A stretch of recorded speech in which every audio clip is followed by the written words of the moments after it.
Assalamualaikum warahmatullahi wabarakatuh.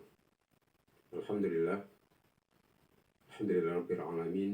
Wassalatu wassalamu ala asrafil anbiya wal mursalin Nabiina Muhammadin wa ala alihi wa sahbihi ajma'in, amma ba'du.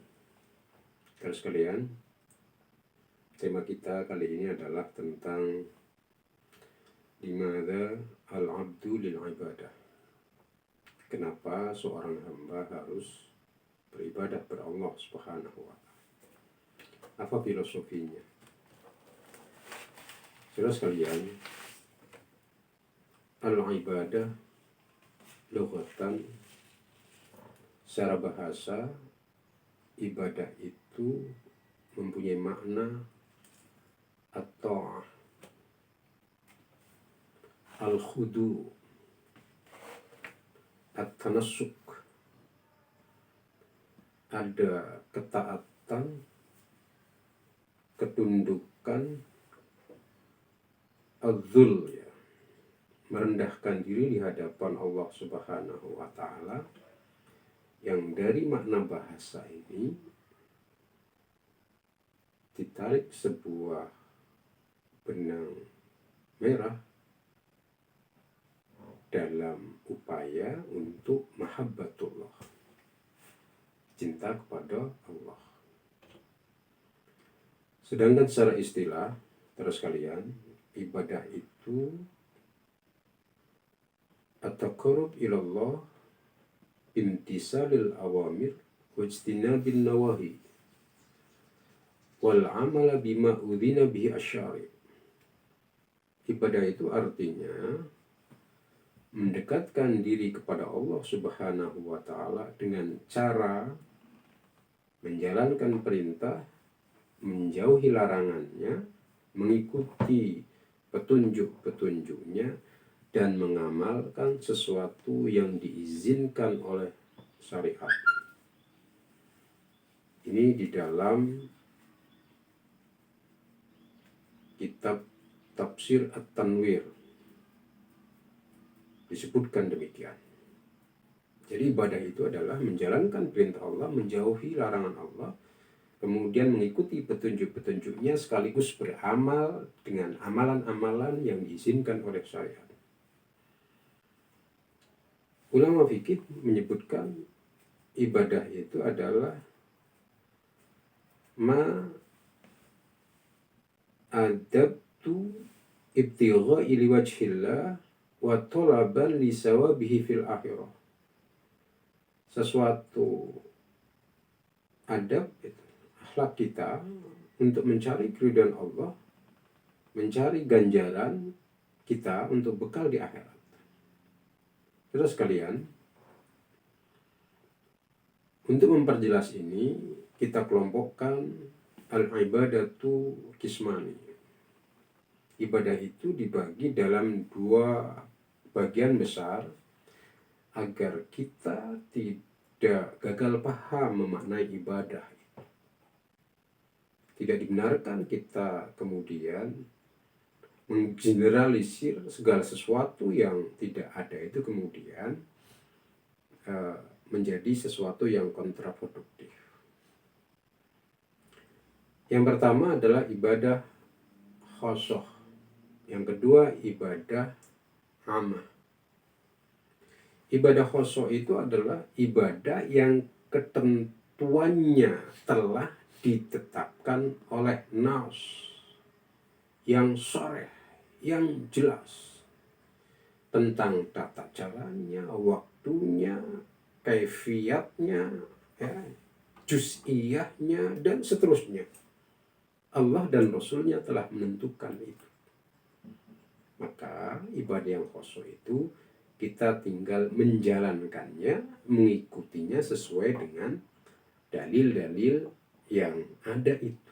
Seperti halnya bersuci, bagaimana cara wudhu, ya, Al-Quran secara umum menjelaskan tentang berwudhu, Nabi standar operasional teknisnya menjelaskan itu tentang cara berwudhu, cara bertayamum, menghilangkan najis, ya, mashul khufain, wa ala alihi washabihi ajma'in, tentang taharah, izalatun najasah, masuk di dalam. Atau tentang zakat, kapan waktunya? Ada zakat mal, ada zakat fitrah.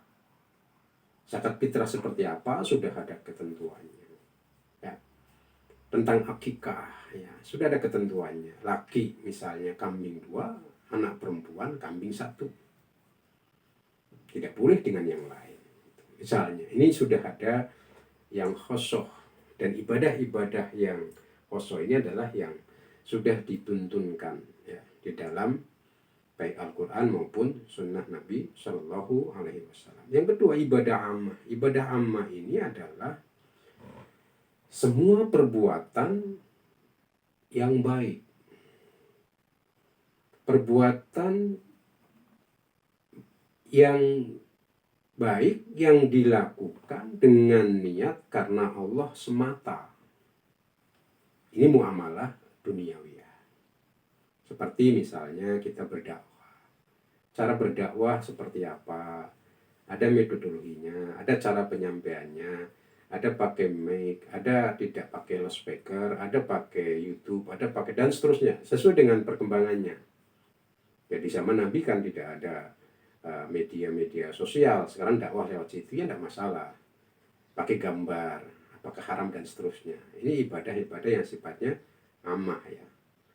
Kuliah, bersekolah, mencari nafkah, jadi PNS, tidak jadi PNS dan seterusnya. Ini masuk di ibadah ammah itu ya. Jadi ibadah ammah itu ya termasuk di dalamnya adalah menuntut ilmu dan seterusnya. Ini dua pengertian ibadah ammah dan ibadah khassah. Kemudian apa filosofinya? Kenapa seorang hamba harus beribadah kepada Allah Subhanahu wa Ta'ala? Ada 5 kata kunci filosofi kenapa kita harus beribadah kepada Allah. Seluruh makhluk Allah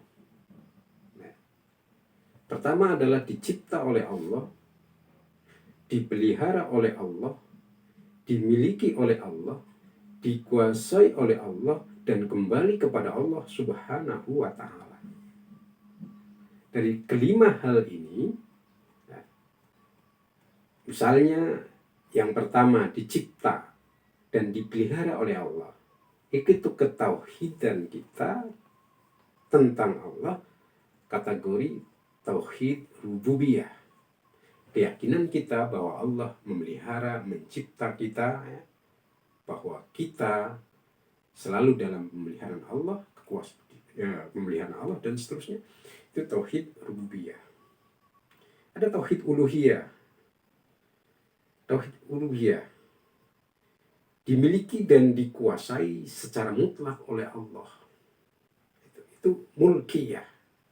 Tadi alhamdulillahi rabbil alamin. Situ muatan kandungannya ada nuansa tauhid rububiyah sekaligus uluhiyah di situ. Ada dicipta, ada dipelihara. Kemudian dimiliki dan dikuasai oleh Allah, itu mutlak hanya oleh Allah, mulkiyah di dalamnya.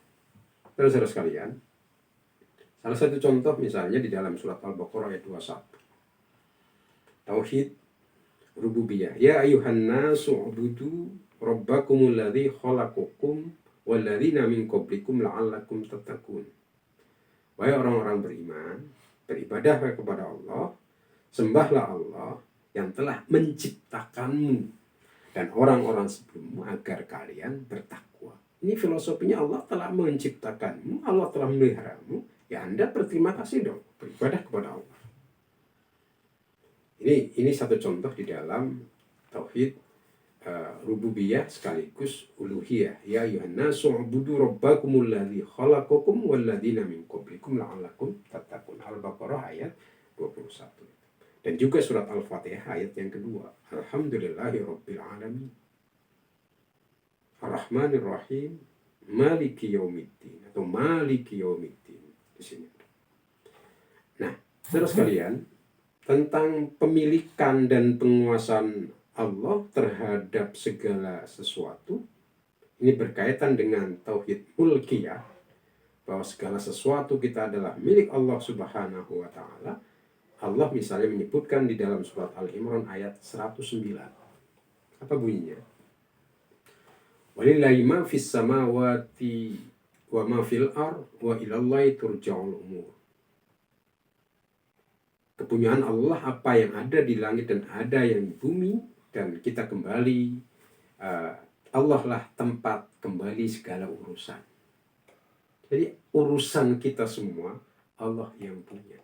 Tugas kita adalah berusaha, Allah yang menentukan hasil. Tugas kita bukan untuk berhasil, tetapi kita untuk berusaha. Maka di situ berlaku kemudian sunnatullah. Jadi apapun yang kita usahakan, hakikatnya adalah milik Allah Subhanahu wa Ta'ala. Kembalikan di situ. Ada juga di dalam surat Hud ayat yang 123.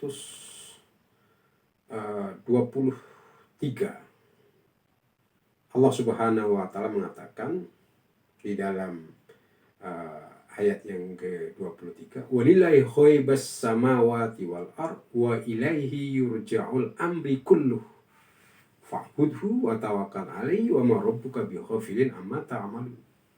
Jadi kata Allah walillahi ghaibas samawati wal ard, apa saja ya ini yang ada di langit, yang ada di bumi, segala sesuatunya adalah akan dikembalikan urusannya kepada Allah seluruhnya. Maka kata Allah, fa'budhu, sembahlah dia, beribadahlah di situ. Ya. Wa tawakkal alaihi, wa ma rabbuka bighafilin amma ta'malun. Bertawakallah kepada Allah, karena Allah tidak lupa ya dengan sesuatu amalan-amalan itu. Artinya apa? Berlaku sunnatullah itu.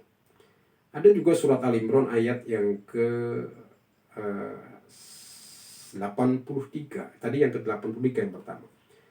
Ada yang 109. Walahu man aslama man bis samawati wal ardh wa karha wa ilaihi yurja'un. Semua berpasrah kepada Allah, apa yang ada di langit dan ada di bumi. Semua tunduk kepada Allah dengan caranya. Jadi, saudara-saudara sekalian, jadi di dalam konsep ibadah ini, filosofinya dari yang dipelihara, dicipta, dipelihara, kemudian dimiliki, dikuasai, dan kembali kepada Allah. Terakhirnya adalah kalimat-kalimat ini punya makna berserah diri kepada Allah. Maka kul inna sholati wa nusuki wa mahyaya wa mati lillahi rabbil alamin. Jadi saudara-saudara sekalian, segala sesuatu yang kita lakukan, ibadah kita hanya kepada Allah. Jadi filosofi hidup di dalam kita, kenapa kita harus beribadah? Karena 5 kata yang kita sampaikan, dicipta, dipelihara, dikuasai, dimiliki, dan semua kembali kepada Allah. Untuk itulah kemudian sebagai syukur kita kepada Allah, kita beribadah kepada Allah. Kalaulah kita menjadi hamba-hamba yang bersyukur pada Allah Subhanahu wa Ta'ala. Mudah-mudahan bermanfaat. Terima kasih. Assalamualaikum warahmatullahi wabarakatuh.